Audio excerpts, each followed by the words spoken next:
I'm gonna rewrite that.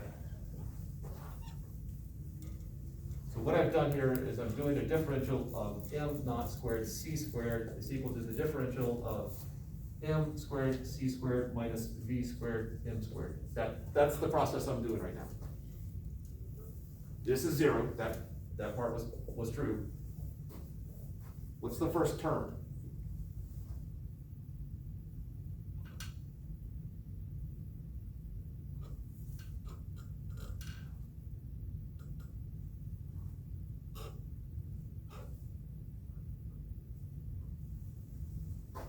Would it help? I mean, it doesn't change the math here other than we add an extra step. Would it help if I said we're taking the derivative with respect to time? Does that make it easier for you to sort of picture what's going on here?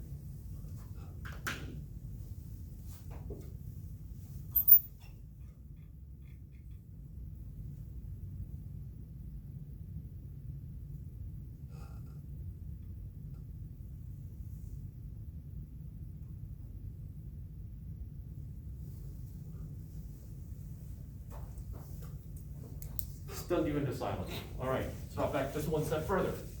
This is math stuff. This is not physics stuff I'm looking for right here. Y equals x squared, then dy dt equals 2x. Are you stopping there? dx. Dy. Somebody want to help him out? I'll agree with the 2x.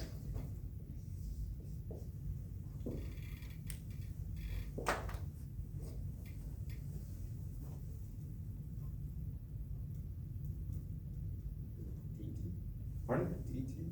Is it dt? Combine the two things that you said there. Yeah. Dx dt. Chain rule. This is dy dx times dx dt. So dy dx times dx dt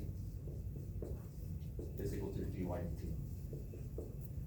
So if I then multiply by dt, I just left with dy equals 2x dx. That's what I was going for over there. That's the part that I left off, is the differential. So this becomes 2mc squared dm minus 2v m squared dv minus 2m v squared dm.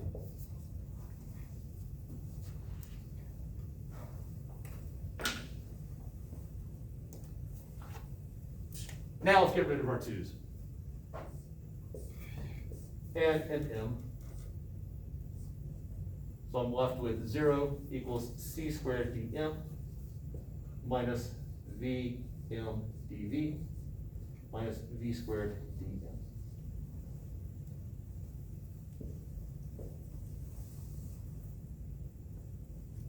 Getting rid of those pesky negative signs.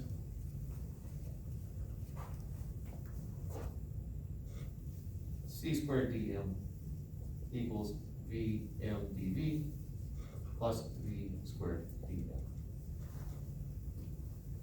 And we'll put that on the side burner, let that simmer a little bit,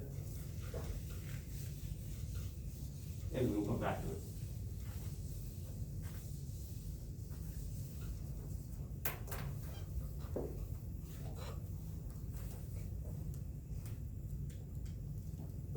About to do another flashback back to 251.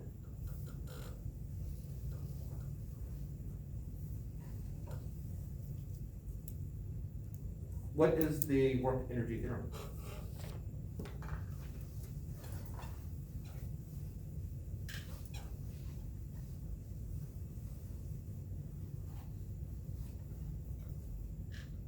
Or I could say, what are the three work energy relationships?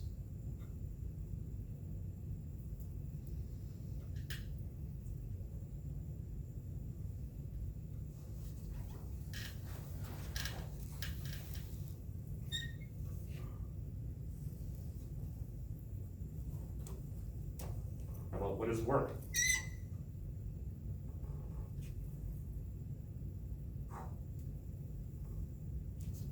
Making me feel good here. All right. know, you already have the test on it, why do you have to remember that stuff? All right, here's one that all of you should know. What's the formula for kinetic energy? 1/2 mv squared. Not as enthusiastic as I was hoping, but I do appreciate it to hear at least two voices there. 2.5. All right, work. Force times displacement, or the calculus version of it. The total work is equal to the change in kinetic energy. I hope that rings a bell. Negative control energy, the change in, I can't remember. The other ones, conservative work is negative change in potential energy, and non-conservative work.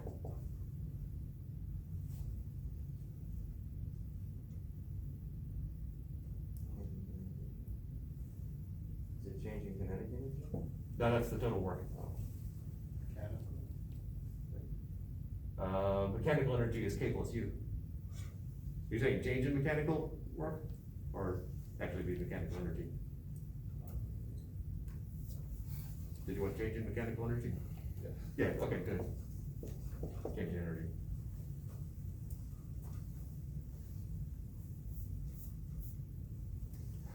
The first one's the one that we really care about right here. The others, I was hoping that would sort of ring enough of a bell that we piece it together. All right, so my work, the total work done is equal to the change in kinetic energy, but if I just have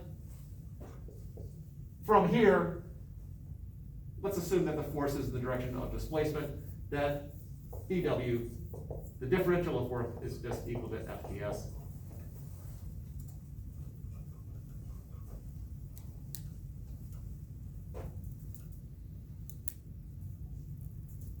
Which is equal to the differential of kinetic energy. Based on that. I know that F is dP dt.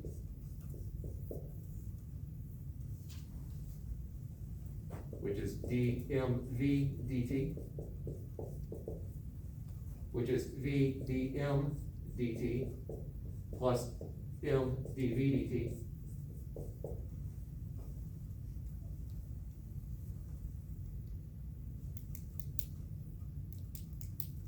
So since that's my force right there, I can pop that into here. And I have dk is equal to v dm dt ds plus m dv dt ds.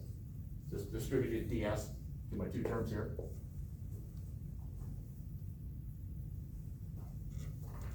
And now I'll just move that dt, because remember dt is a quantity. It's a really tiny one, but it's still a quantity. It's not zero. I'm just going to move that over, so this becomes v dm times ds dt plus m dv times ds dt. And what is ds dt? Thought somebody might have said it. Apparently it's the voices in my head. Is it velocity? Yeah, or v, given our notation over there. So this just becomes v squared dm plus mv dv. That's dk. If only we had v squared dm plus mv dv somewhere. What?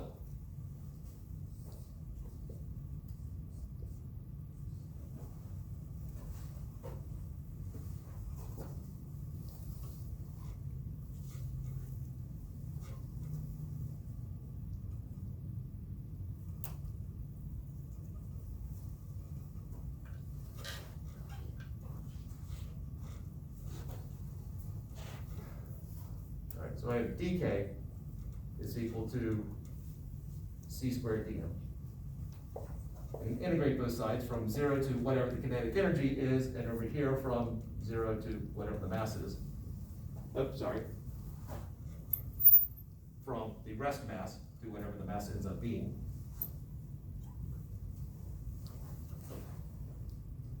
So what I have over here is K equals C squared M minus M sub naught, which is MC squared minus M sub naught C squared. Add this over to the other side, and so I have whatever my kinetic energy is plus this rest energy is equal to MC squared.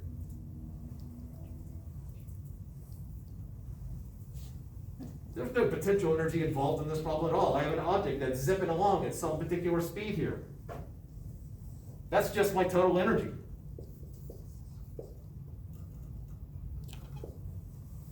E equals MC squared.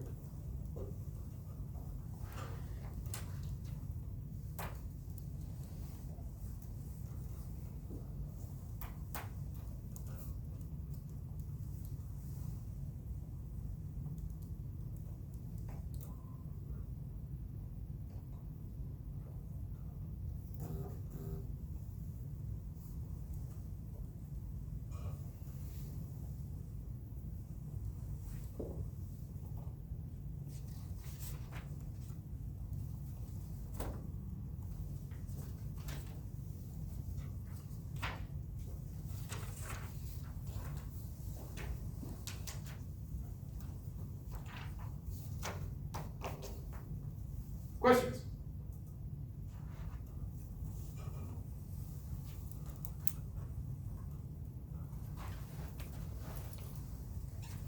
Now, the evidence. I mean, it's a whole lot of letters on the board. There are a couple of hand waves that I did, and you can go through the formality and the hand waves go away, then you still end up in the same place. But the biggest piece of evidence that this actually holds true, if I take your uranium atom, it has a certain mass to it. I split it into two, and now I have two parts. The mass of those two parts does not equal the mass of what I started with. There's a loss in mass. What happened to it? Well, it showed up as energy. So if I take a uranium atom and I split it into parts, and it shoots off a particle which hits another, so that energy gets, some of that energy gets sent into it's a neutron that gets shot off, which then hits another atom, which then splits it apart, which then hits another and that splits that apart. And every time the total mass of the parts that add up are not the same as what we started with, a little bit of energy is lost every single time, and we have an atomic bomb.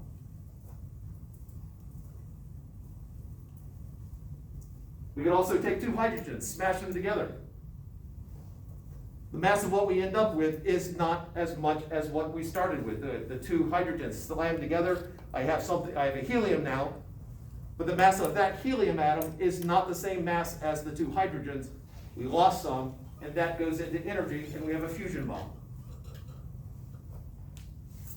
Anything up to iron, we can smash together. Iron, number 26. We can smash together and get some energy out of it. After iron, we have to split them apart to get energy. So the most effective way you get the biggest bang for your buck, in more than one sense of the word, with hydrogen, which is one extreme, and then uranium at the other extreme. We can get an atomic bomb potentially with silver. In theory, we could do it with silver, but we just don't get as much from that. Uranium's the best bet for at least the stable one. For those of you who eventually go into weapons research, just another little tidbit, or I guess it doesn't have to be weapons. For those of you who go into power plant, hydrogen smashed together will get you energy, but unfortunately it's really difficult to get them to smash together. It requires a great deal of energy to smash hydrogen together to get energy out of it.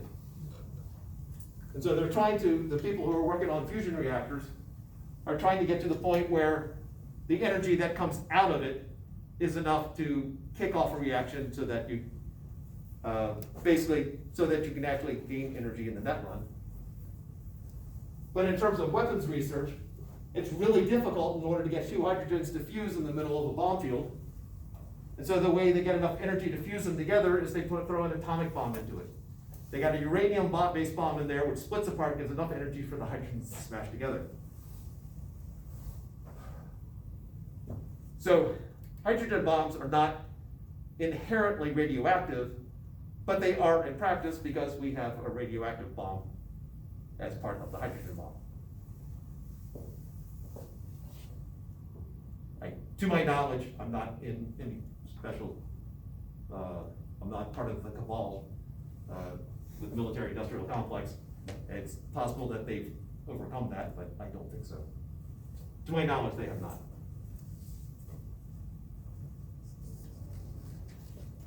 So, E equals mc squared explains why the atomic bomb worked. There was enough research to show that there was energy being released. The atomic bomb probably still would have been built even without knowing this, because there was enough evidence to already. But at least we knew what was happening. And when you're dealing with weapons of mass destruction, it's probably a good idea to know what you're doing. Is E equals mc squared related to how Einstein found the orbit of Mercury, or is that completely different? That's separate. The whole orbit of Mercury comes into general relativity, where you're dealing with accelerating reference frames. Yeah, when I took the general relativity course, the instructor, the professor was going over that, and he said, and Galilean, or Newtonian physics predicted that it would be, it should end up back where it started, and it's off a little bit, and then Einstein comes along. And I was reading an article about that, the professor made it sound like Einstein nailed it. Einstein cut down on the error. He didn't actually nail it. It was like 1 degree off of Newtonian physics and a half degree off of Einstein. And if I misunderstood, I apologize. I'm sure somebody will leave a message, because this will be watched by millions of people.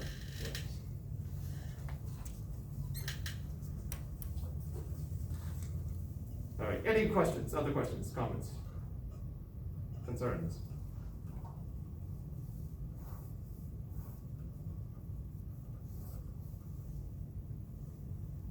Jesse? Since he found this in the early 1900s, do you think with today's modern technology, Einstein could have came up with a better, or just discover something else with today's technology? Could Einstein have? Yeah. My feeling is Einstein would not have, because he was a theorist. The potentially apocryphal story of some reporter asking him, "You're a scientist, where's your lab?" And he pointed at his chest here where he had pencil and paper. So he was not into that aspect of it. However, and you've got that double-edged sword, how much of modern technology we could take back then. I mean, there's a lot of experiments that are done now, the high energy experiments where I did my dissertation on. The technology to smash them now probably would not have helped them a whole lot, because you would need the computing power to go along with it. So if they had the computing power and they had the technology to do the high energy experiments the way we do them now, yeah, we would be further along.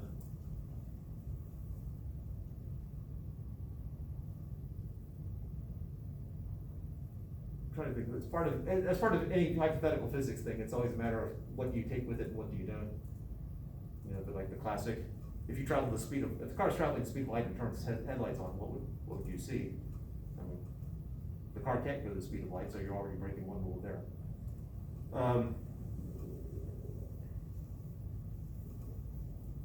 Let's say we didn't have any knowledge of what we do right now. We just had the technology.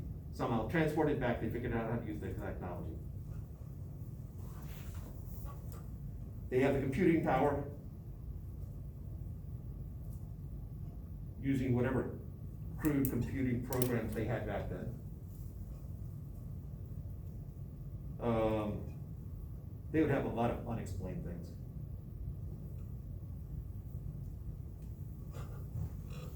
just thinking of all the subatomic particles and that we know of now that, because we knew about muons in the 40s. Think of all the elements that we've made since then. Yeah. But presumably if we had the power to smash things together, we could have, there might actually be names for some of those.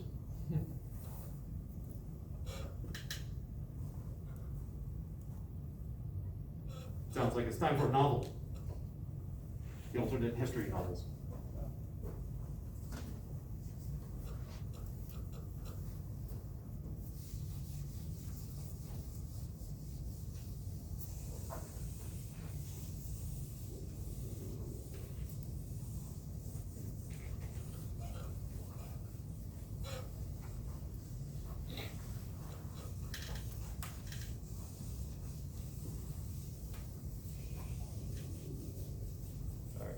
One more relativity thing, and then we'll take a break, and then build it upon them.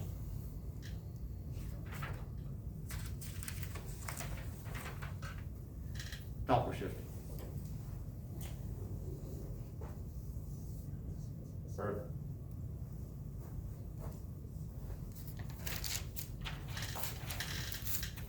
Rocket. Alright, so the rocket's gonna send a signal off to Earth. So it sends a signal off at this time, so we'll just make this time, rocket time, 0. And it sends a signal out that's gonna head towards Earth. In some incremental time, some period, the rocket is now here.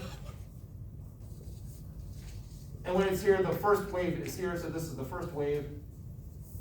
And this is when it sends off the second wave.